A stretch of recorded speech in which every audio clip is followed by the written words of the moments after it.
Ito sa tingin ko lang naman, base sa mga napapansin ko, sa tingin ko ito yung isa sa mga riding tips na napakahirap gawin din para sa mga big bike riders o yung mga naka manual transmission.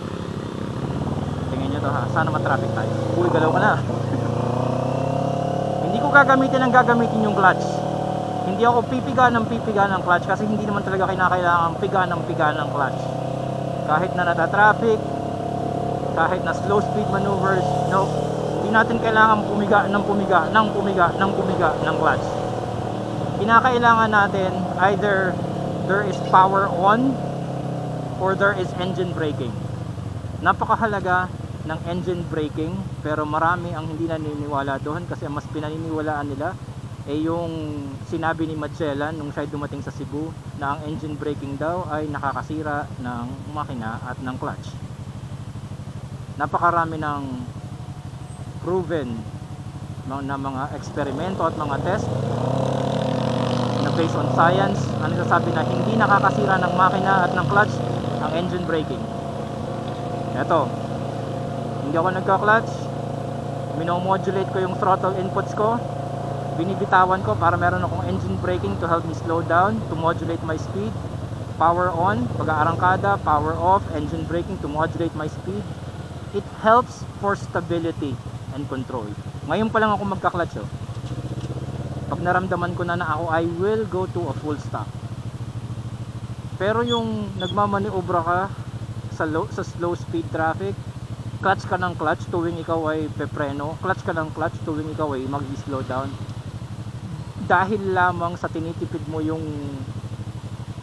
sinasabing kuno na para makabawas sa pagkasira ng clutch at ng makina dahil ng engine braking, that's not good.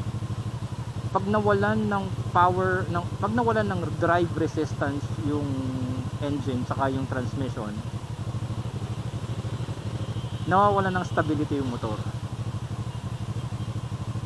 Yun yung tinatawag na sumasalida lang yung motor.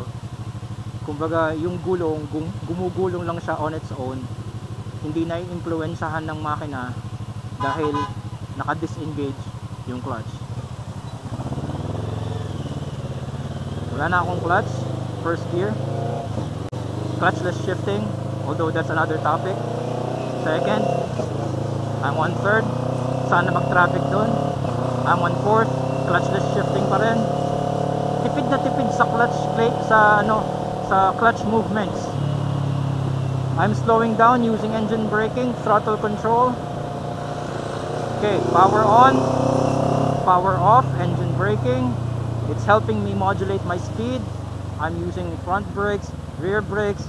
I'm not using the clutch. Now downshift to third.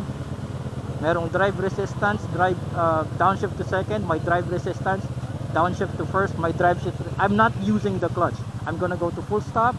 Now, ngayon pa lang magka-clutch. Punta tayo sa unahan. Ayaw nating maipit sa likuran.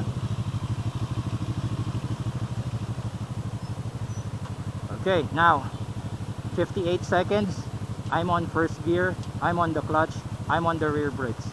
Hihintayin ko na yan. Hindi yan makakasira ng clutch at saka ng engine. Tulad ng engine braking, hindi siya nakakasira ng makina at saka ng clutch components. It's not that. Nung panahon ni Magellan, oo, yung mga lumabas noon ng mga motor nung panahon ni Magellan, naglabas siya ng mga bagong units eh. O yung mga kalahati lang ang cylinder o tsaka mga dura injected, yung mga dinudura lang yung fuel. Yun, yung panahon na yun, oo, nakakasira ng motor ang engine braking. Pero ngayon 2023 na, napaka-modern na ng ating teknolohiya at ng mga advancements in innovations. Again, use engine braking. Huwag kayong matakot sa engine braking.